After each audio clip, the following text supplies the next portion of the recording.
चंद्रानना सखी ने पूछा, हे प्रियाजू, हे राधे, परम सौभाग्यदायक महान पुण्यजनक श्री कृष्ण की प्राप्ति कैसे होती है? प्रियाजू से पूछा। प्रियाजू ने कहा, बहुत जल्दी श्री कृष्ण की प्राप्ति कराने में समर्थ हैं श्री तुलसी महारानी जी। प्रियाजू का वो बताया हुआ उपाय श्री वृंदा सखी, ये वृंदावन की अधिष्ठात्री देवी हैं। ये वृंदावन की पूरी व्यवस्था को देखती हैं। प्यारे जू के नित्य केली की व्यवस्था करती हैं और इनकी कृपा के बिना कोई वृंदावन में प्रवेश नहीं कर सकता। ये हमारी प्यारी जू की प्रिय सखी वृंदा सखी श्री तुलसी महारानी जी। चंद्रानना सखी ने कहा कि परम सौभाग्यदम राधे महापुण्यम वरप्रदम श्री कृष्ण स्यापि लब्ध्यर्थम, तो उनका तुलसी सेवनम मतम, मेरे मत में यदि तुलसी जी की सेवा की जाए, तुलसी जी का यदि स्पर्श हो जाता है, तुलसी जी का नाम कीर्तन किया जाता है, तुलसी जी को प्रणाम किया जाता है, तुलसी जी का वृक्ष लगाया जाता है, तुलसी जी को जल अर्पित किया जाता है और तुलसी दल से नित्य भगवत सेवा की जाए, तो बहुत जल्दी श्री कृष्ण प्रसन्न हो जाते हैं। प्रतिदिन जो तुलसी जी की भक्ति करता है, तुलसी का पौधा रोप करके तुलसी जी का सिंचन करना, तुलसी जी को तिलक लगाना, तुलसी जी को माला पहनाना, तुलसी जी की परिक्रमा करना, तुलसी जी को प्रणाम करना, वो कोटि सहस्त्र युगों तक ऐसा महान सुकृत होता है कि भगवान श्री कृष्ण के नित्य समीप रहता है जो तुलसी जी की सेवा करता है। जब तक मनुष्य की लगाई हुई तुलसी की शाखा प्रशाखा बीज पुष्प सुंदर दल से तुलसी जी सुशोभित होती है, तब तक हजारों कल्पों में श्री हरिधाम में रहते हुए उसका कभी पुण्य नष्ट नहीं होता। जैसे एक दिन तो 1000 कल्प, 2 दिन 2000 कल्प वो भगवान के नित्य धाम में महान सुकृत के बल से भगवत धाम में रहेगा, जो तुलसी जी का पक्का मान लीजिए। जब स्वयं में से तो तुलसी जी रोपण करके तुलसी जी का एक वन लगाया था और रोज नवीन नवीन मंजरी तुलसी दल लेकर प्रभु के चरणों में, कहीं न कहीं तुलसी जी की कृपा हुई। वृंदावन, ये वृंदा अधिष्ठात्री देवी वृंदावन की है, इनकी कृपा के बिना। हे चंद्रानने, संपूर्ण पत्रों और पुष्पों को जो उतार करके सम्मान पूर्वक पहले प्रार्थना करनी चाहिए। हे वृंदा देवी, हे तुलसी जी, भगवान श्री हरि की पूजा के लिए या प्रियाजू की पूजा के लिए हम आपके कुछ मंजरी कुछ दल लेकर के सेवा करना चाहते हैं, आप कृपा करके मुझे दीजिए, और फिर उतार लें। ऐसे नोचना नहीं, बहुत सम्मान से बहुत प्यार से, तो तुलसी जी प्रसन्न होती हैं। जो मनुष्य तुलसी दल से श्री हरि की पूजा करता है, कोई भी पाप उसका स्पर्श नहीं कर सकता। पूर्व में किया हुआ कोई भी पाप उसको दंड नहीं मिलेगा, जो तुलसी जी की आराधना नित्य करता है। अब इतना जल भी ना चढ़ा दे, मार पुण्य हो जाए और तुलसी जी अंतर ध्यान। अनुकूल जल, जैसे मान लो गमले पे हैं तो इतना बड़ा तांबे का रोज उससे चढ़ा, अब भर के लोटा चढ़ा दोगे 2-4 दिन में अंतर ध्यान हो जाएंगे तुलसी जी। बहुत विवेक से जरूरत है, मतलब भारी पुण्य होगा। अब इतना बड़ा लोटा रोज जल चढ़ाओगे तो 2-4 दिन में पीली होके अंतर ध्यान हो जाएंगे। भाई इतना जल, अनुकूल जल चाहिए। एक तांबे का छोटा सा लिया, ऐसे रोज डालो, उसमें कोई फर्क नहीं, और गमला उठाकर धूप में विराजमान करो। सेवा का मतलब क्या है? जो तुलसी जी को जल अर्पित करके तुलसी जी की सेवा करता है, हरि चिंतन करता, कभी कोई पाप उसका स्पर्श नहीं कर सकता। 100 भार सोना, 400 भार चांदी,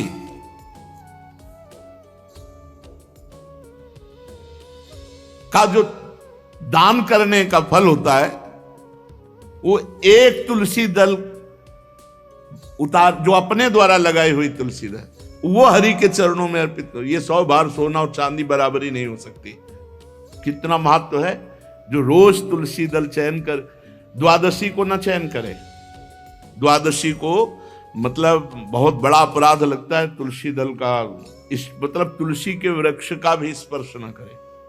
प्रणाम नमस्कार दूर से, एक भी दल नहीं टूटना चाहिए। द्वादशी को ऐसा हमने महापुरुषों से सुना है कि मंजरी और पत्र उतारना ये ठीक नहीं, बिल्कुल नहीं ठीक है। ब्रह्म हत्या का फल लगता है, अगर जो पाप लगता है अगर कोई द्वादशी को तुलसी चयन, बहुत सावधानी से।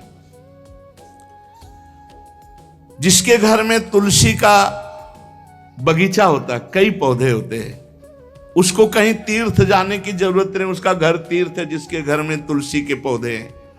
और यमराज कभी उस घर में किसी भी मरने वाले को लेने नहीं आएंगे। जिसके घर में तुलसी, लगा लो भैया तुलसी लगा लो घर में, काहे को यमराज को आने दोगे। सबके घर में तुलसी, कितना सुंदर पहले था।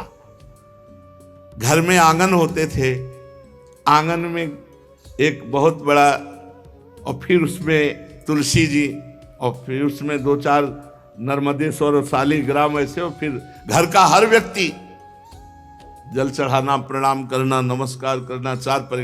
कितनी पवित्र पद्धतियां हमारी थी।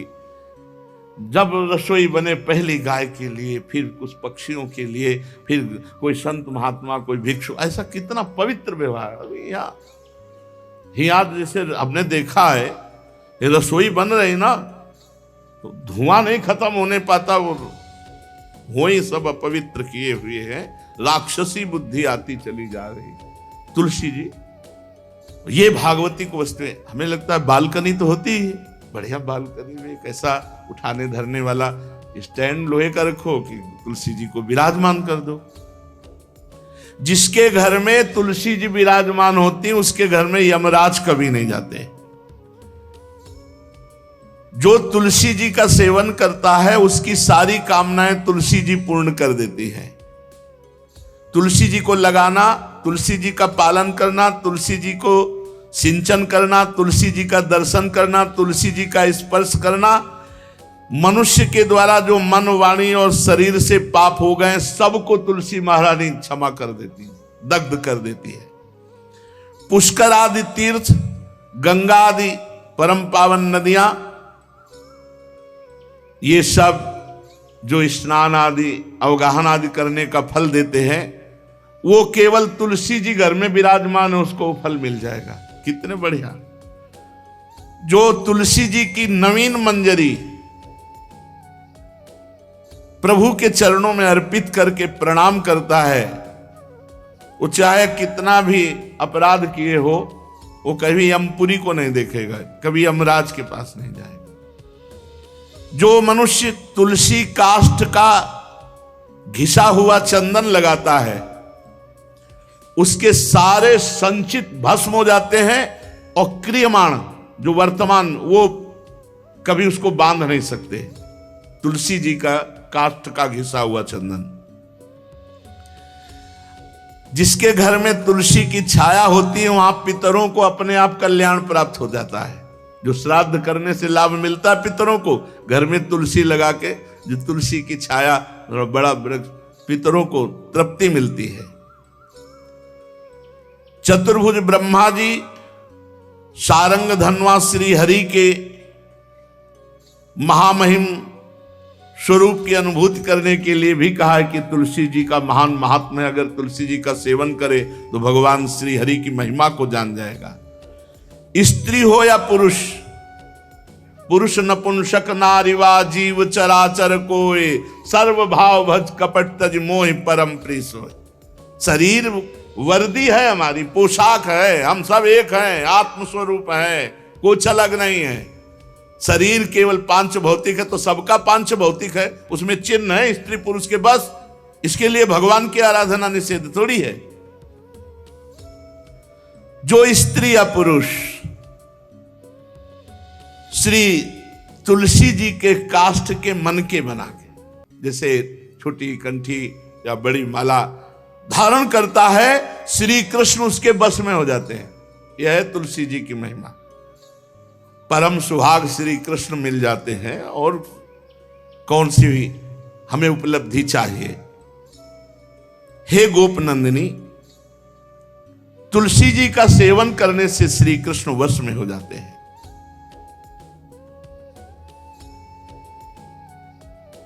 जो तुलसी की माला से नाम जप करता है, काउंटर वाली बात तो स्मृति के लिए भाई है, हम निषेध नहीं करते, नहीं बहुतों के भजन बंद हो जाएंगे, पर हम इतनी महिमा जरूर बता देते हैं कि तुलसी माला से जो नाम जप किया जाता है उससे आध्यात्मिक सिद्धि बहुत जल्दी होती है। गुरुदेव भगवान कहते जो अंगुलियों से रगड़ होती है मन का से, उसमें आध्यात्मिक ऊर्जा शक्ति तुलसी माला से। प्लास्टिक पर भाई करो, निषेध नहीं कह रहे, नहीं बंद हो जाएगा वो भी राधा राधा कहना, वो हमें बंद नहीं करना। हम कह रहे तुम जैसे बने वैसे करो, लेकिन माला का बहुत बड़ा प्रभाव है। तुलसी परम पवित्र भगवान श्री हरि की प्रिया, और उनके काष्ठ को जब हम ऐसे ऐसे नाम के साथ, तो विशेष ऊर्जा शक्ति, आध्यात्मिक शक्ति हम में जागृत होती है। हो सके जिनको ऐसा बन सके तो छोटी एक वो आती है सुमिरनी, उसको रख लो, अपनी जेब में रख लो, उससे करो। और नहीं है तो भैया तुम इसी से करो, नाम जप करो, भाव को भाव अना खालसो, नाम जपत मंगल दिस दसो। सुंदर सुंदर तुलसी जी के वृक्षों के समीप बैठ करके जो अनुष्ठान किया जाए वो बहुत लाभदायक। श्रीमद् भागवत का, गोपाल सहस्त्र नाम का कोई भी पाठ तुलसी जी के समीप विराजमान करके किया जाए, आचार्य को बुला करके तुलसी पूजन करना चाहिए, विविध प्रकार के अनुष्ठान। अरे तभी तो सब मंगल होता है।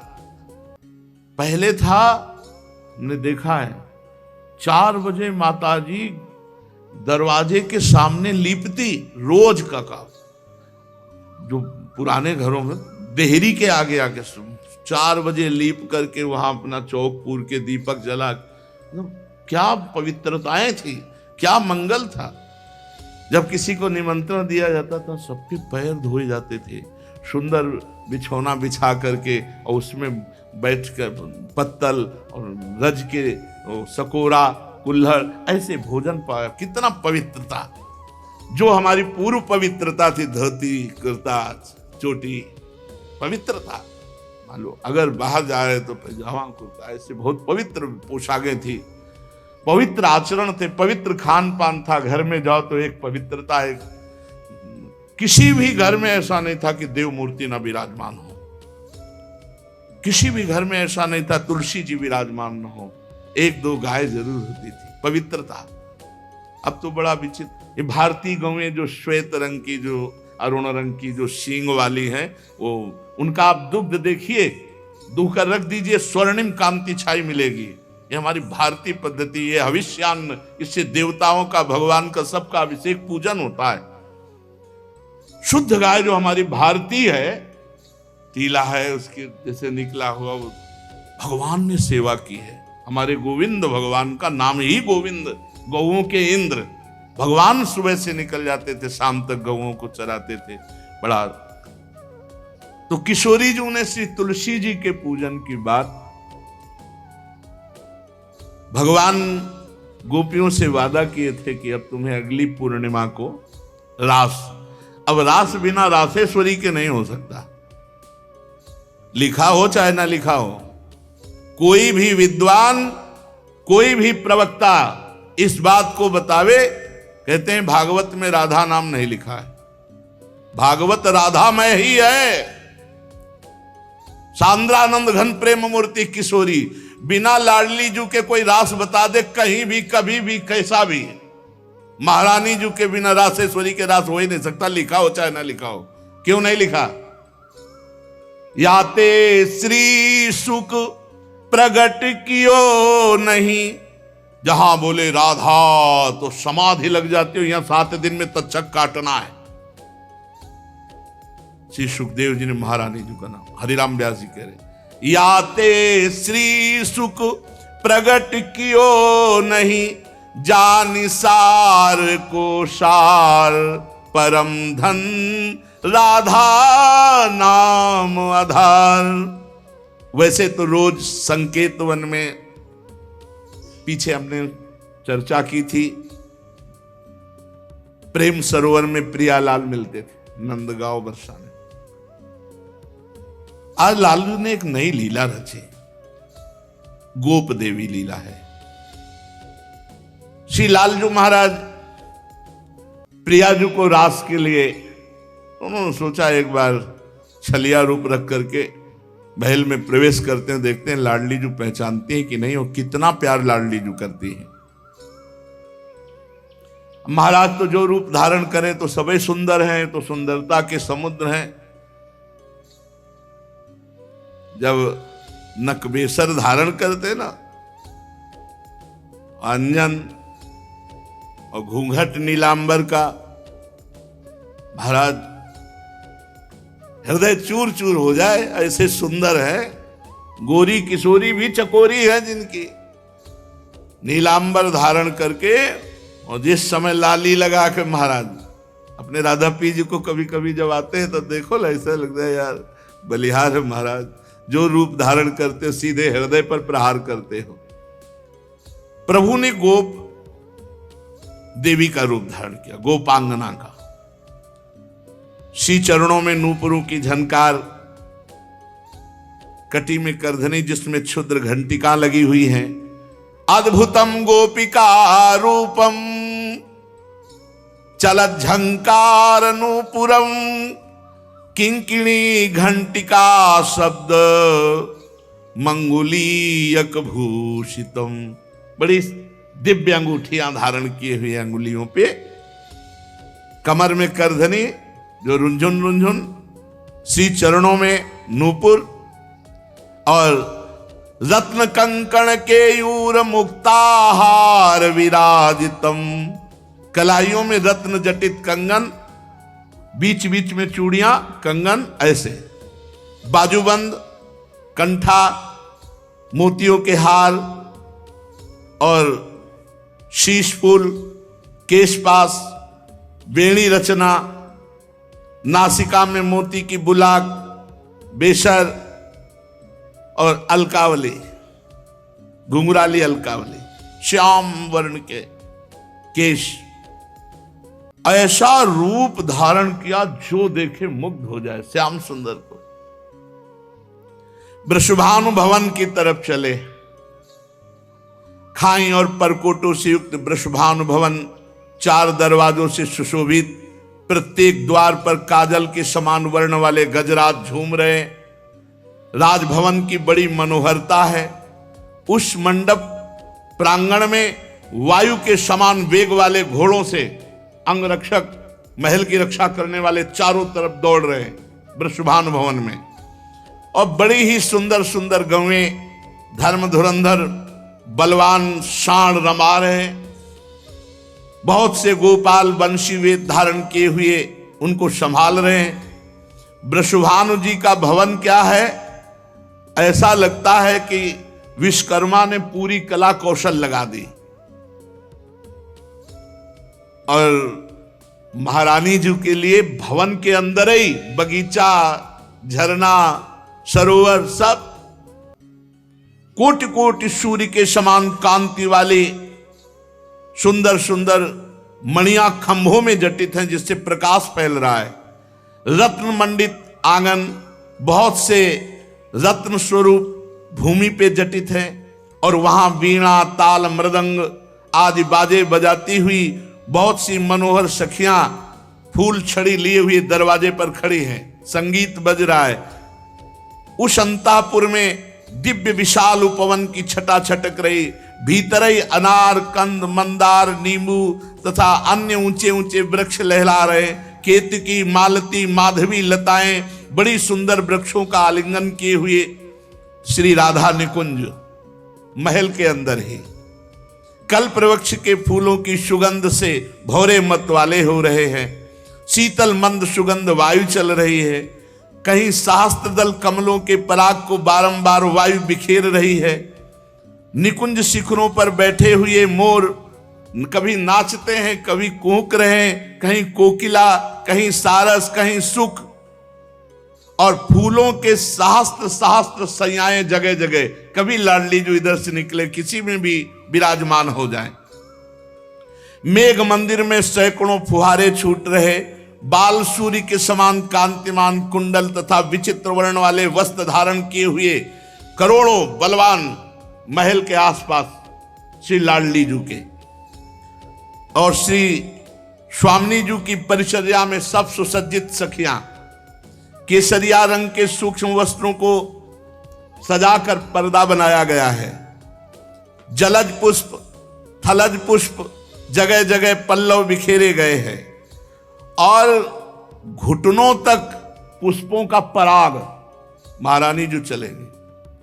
राजभवन में ऐसा मालती मकरंदों के फव्वारे, मालती मकरंदों के, मालती के सुंदर मकरंद के पराग के सुगंध से युक्त ऐसे फव्वारे चल रहे हैं। ऐसे आंगन करोड़ों चंद्रमाओं की कांतिमती कोमलांगी सहचरियां, करोड़ों चंद्रमाओं की कांति,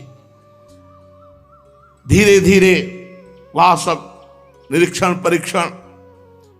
श्री वृषभानुनंदिनी श्री किशोरी जी की सेवा में सहस्त्रों ऐसी सुंदरियां, जैसे चंद्रमा के उदय होने से ताराओं की कांति फीकी हो जाती है, तो जब लाडली जो पधारती है तो ऐसे सबकी कांति फीकी हो जाती है। देखो माई सुंदरता की सीमा, ब्रजनो तरुण कदम नागरी, निरखी करत अधग्रीवा। महान गौरव लाडली जू का। श्री किशोरी जू की अगवानी करने के लिए सखियां दौड़ पड़ी। लाडली जू को संभाल संभाल के कर कमल पकड़ करके पराग मार्ग से सिंहासन पर बिठाया। फिर लाडली जू की जैसी सेवा होती, कोई चवर, कोई पंखा, कोई व्यजन, कोई पान बीड़ी। अब ये गोप सुंदरी थोड़ा घूंघट करके सकुचाती हुई कोई टोक न दे, वृषभानु भवन में पहुंची। एक सखी ने देखा फूल छड़ी से, रे कौन हो आप? मैं गोप सुंदरी हूं, गोप देवी।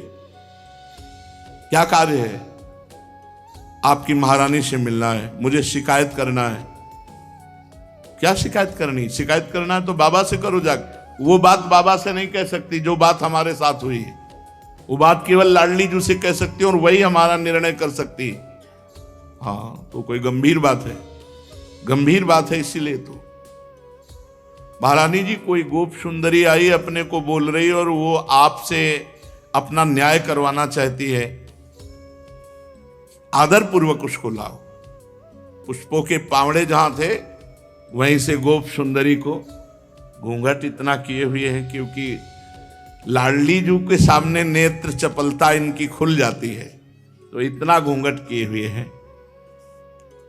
आदर से सत्कार पूर्वक पार्श्व में ही एक सिंहासन आसन डलवाया।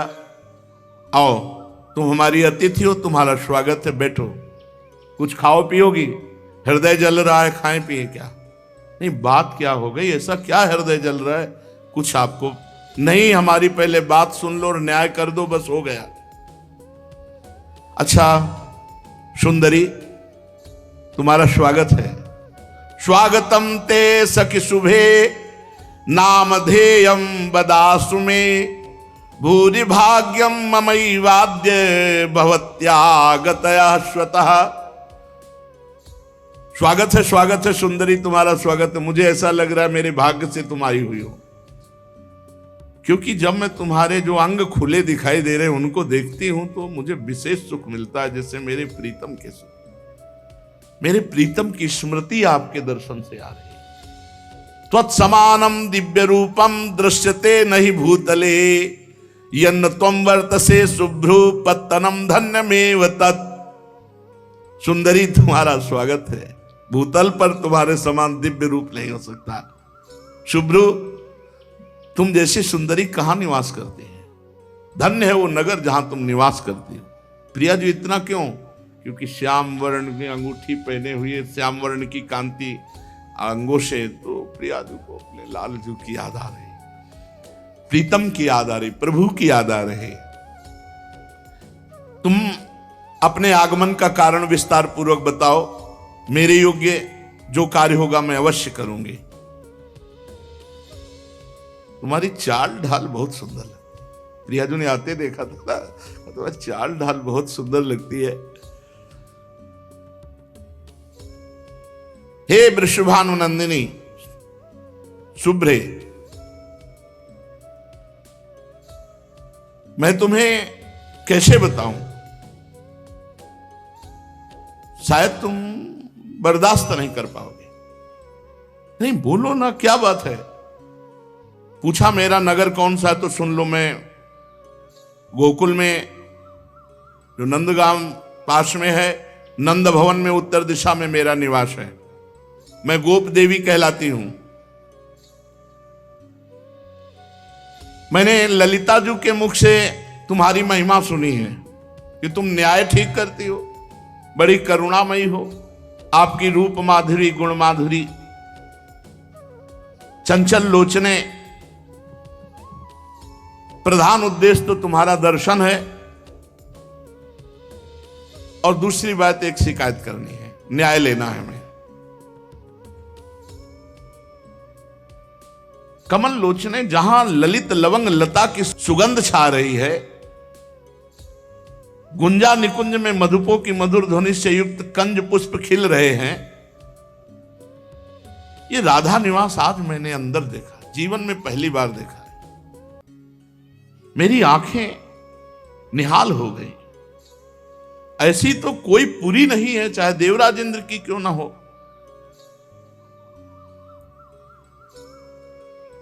अब वो वार्ता कर रहे हैं।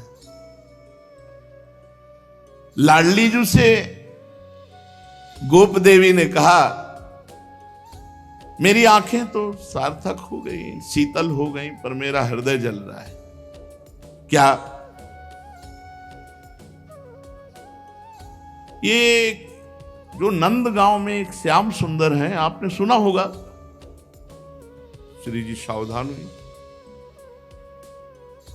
रोज हमको परेशान कर, रोज परेशान। मैं नहीं चाहती, मैं तो उनको देखना भी नहीं चाहती, बोलना भी नहीं चाहती, लेकिन वो रोज हमारी तरफ देखते हैं, बोलते हैं और हमको तंग करते हैं। अब तुम ही बताओ, किसी भले घर की, लालू भले घर की किसी को ऐसे, अब ये बात तो बाबा से नहीं कह सकती ना।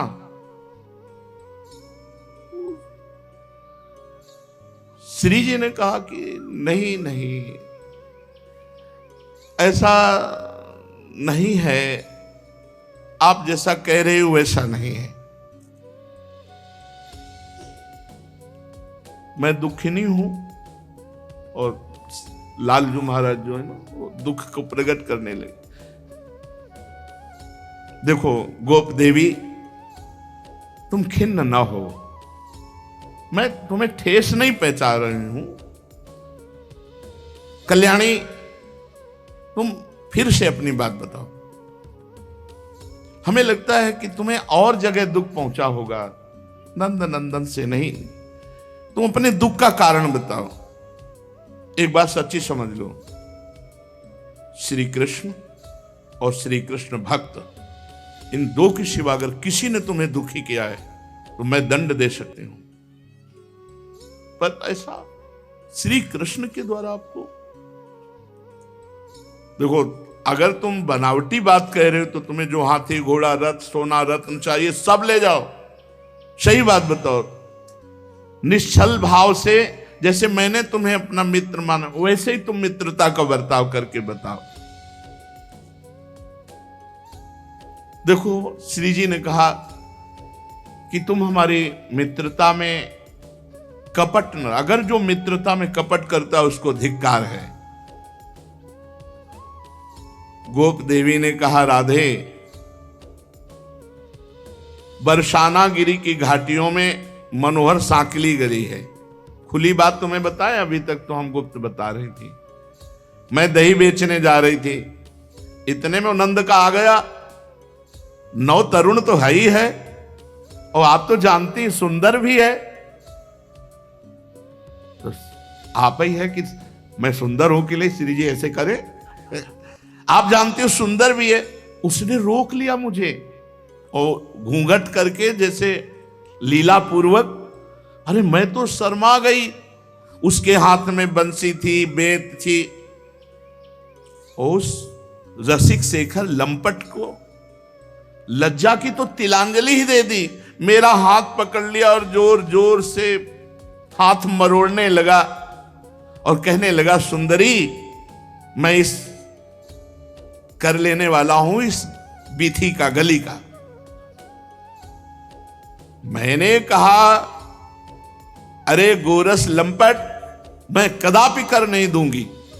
बस इतना कहना था कि उसने सिर पर से जबरदस्ती दही का माट उतार डाला, फोड़ डाला, और मेरा पुराने जमाने का वो माट था, और दही पी लिया। फिर जो बात हम आपको बताएं, उसने मेरी ऊपर से चुनरिया खींच ली। अब मैं लाज की मारी कुछ कही नहीं। वो तुमसे दिल की बात बताने आई हूं कि वो कैसे है। उसे बताऊं ना, ये नंद का है तो ग्वाला ही। श्री जी एकदम सहम गई। प्रीतम के लिए सर, और कोई खास धनवान नहीं है, न सुशील है, न स्वरूप है, अपने को बड़ा सुंदर समझता है। ऐसे पुरुष से कहीं प्रेम किया जाता है? किशोरी जी उससे, आप थोड़ा सहयोग कीजिए। श्री जी से कहा, आप थोड़ा सहयोग कीजिए, ये ठीक रहेगा नहीं। जब ऐसे वचन बोले तो लाडली जू को बड़ा विस्मय हुआ और कहा, सखी, जिनकी प्राप्ति के लिए ब्रह्मा शिव आदि बड़े बड़े देवता उत्कृष्ट योग रीति से नाना प्रकार का तप करते हैं, दत्तात्रेय, सुखदेव, कपिल, आसुरी, अंगिरा, ये बड़े बड़े जिनके चरणारविंद के मकरंद रस का पान करने के लोलुप हैं, तम कृष्णमादि पुरुषम परिपूर्ण देवम लीला अवतार मजता मार्ति हरम जनानाम। तुम ऐसे अजन्मा परिपूर्ण परम देव, लीला अवतार, सर्वजन दुखारी, भूतल भार हरणकारी, संत पुरुषों के एकमात्र आराध्य देव, तुमने श्री कृष्ण की निंदा हमारे सामने कैसे कर दी? श्री जी ने कहा, तुमने श्री कृष्ण की निंदा कैसे कर दी? तुम कहती हो ग्वाले हैं। अरे ब्रह्मादि जिनकी चरण रज की वंदना करते वो ग्वाले हैं। उन्होंने गौओं का आदर किया, गौओं का पालन किया। गोरज की कितनी महिमा है तो क्या जानती है? गोरज का स्पर्श होते ही वो परम पवित्र हो जाता है, जिसके माथे पे गोरज लगती है। गौओं का उत्तम नाम जो जप करता है वो गोलोक बिहारी को प्राप्त होता है। दिन रात गौओं का सुंदर मुख दर्शन, उनकी सेवा, ये भगवत प्राप्ति का स्वरूप है। मेरी समझ में तुम्हारी बुद्धि ठीक नहीं। तुमने गोप जाति कह करके अवहेलना करना चाहा।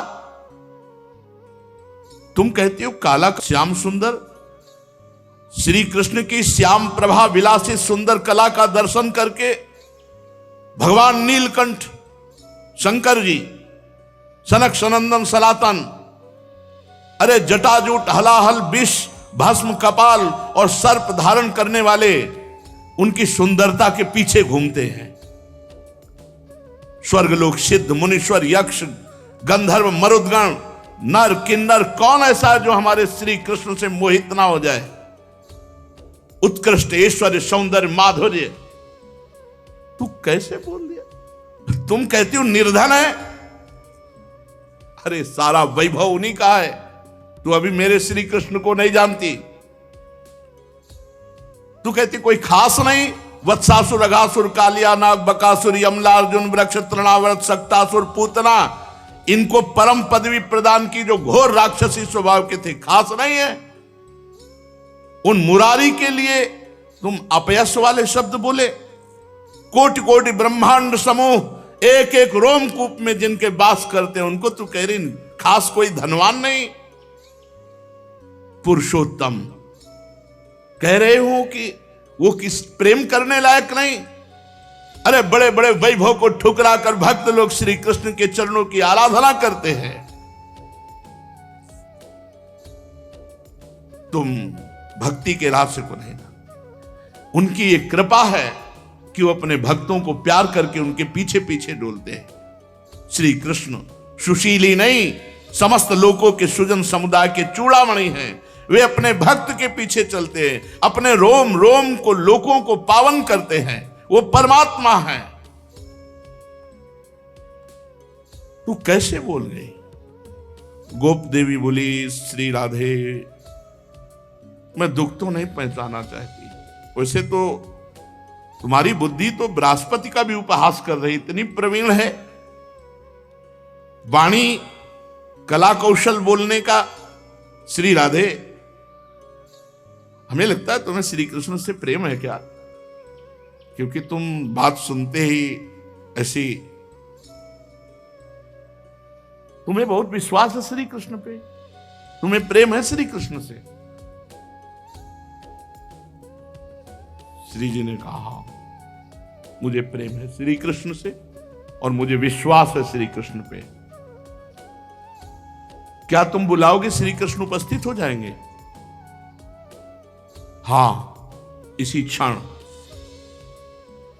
यथा गमिष्यति यदाद्य हरि परेशः किम कार्यामि भवतीम वद तर्हि शुभ्रो चेदागमो नहीं भवेद धनमालिनः स्वम सर्वधनम च भवनम च ददामि तुभ्यम। ओहो, तू मेरी परीक्षा लेनी चाहती?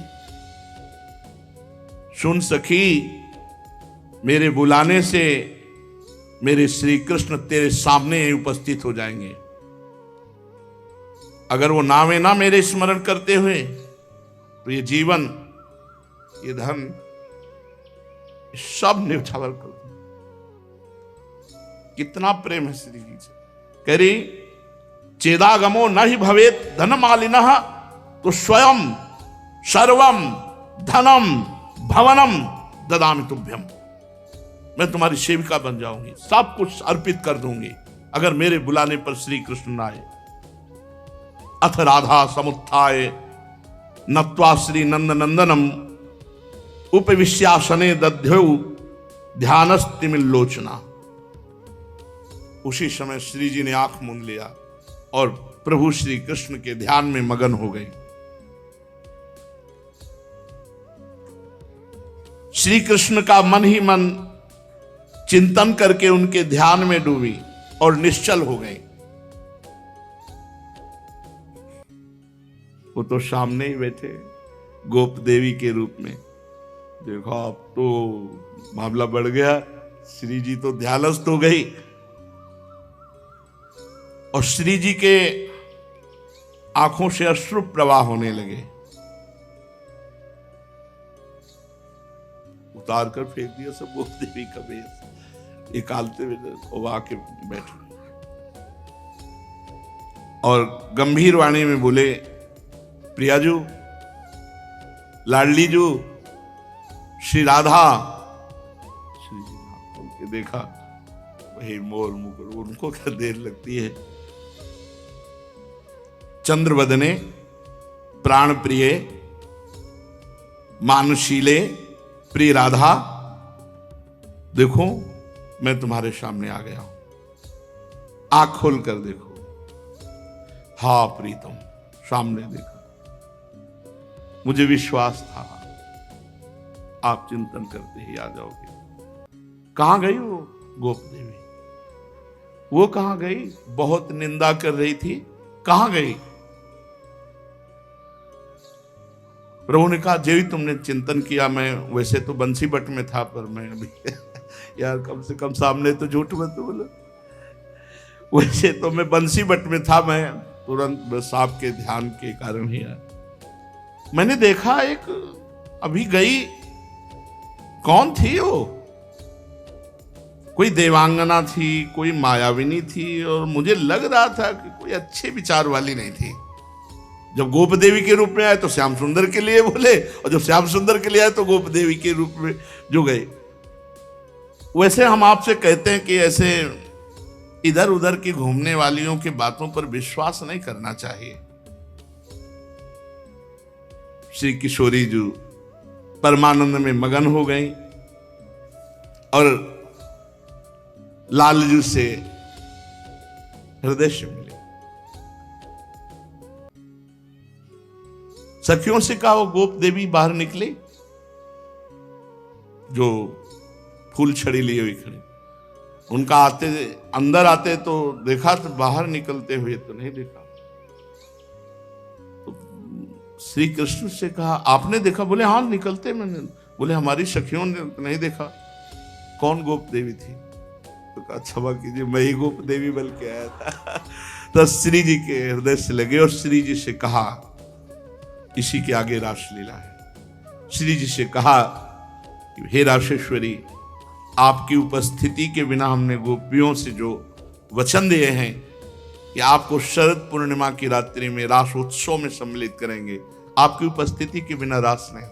हे प्यारी जी, आप कृपा करके जो ये रात्रि है शरद पूर्णिमा की, इसमें आप पधारें और समस्त रास सुख गोपियों को प्रदान करें। प्रभु श्री कृष्ण के साथ हमारी महारानी जी और अनंत अनंत ब्रज युवतियां, ये अद्भुत प्रेम में जो रास है, ये प्रेम की चरम अवस्था है। ये रस की वर्षा है, आनंद की वर्षा है। दंपति अति आनंद बस, प्रेम मत निशंक क्रीडत।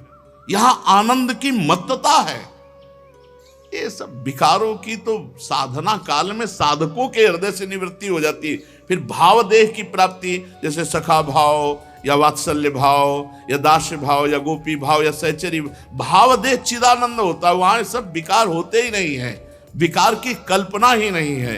ये महाप्रेम का स्वरूप, रासोत्सव महाप्रेम का स्वरूप है।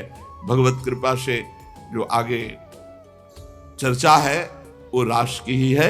हम लोग बड़े सौभाग्यशाली हैं जो वृंदावन की भूमि में, रास भूमि में बैठकर रास चर्चा करने को और सुनने को मिलेगी। बहुत भाव से सुने प्यारे जू की इस चर्चा का फल है कि सदा सदा के लिए हृदय रोग निवृत्त हो जाए, हम भगवदाकार भाव में, रस में डूब जाए। शेष चर्चा के श्री राधा वल्लभ लाल की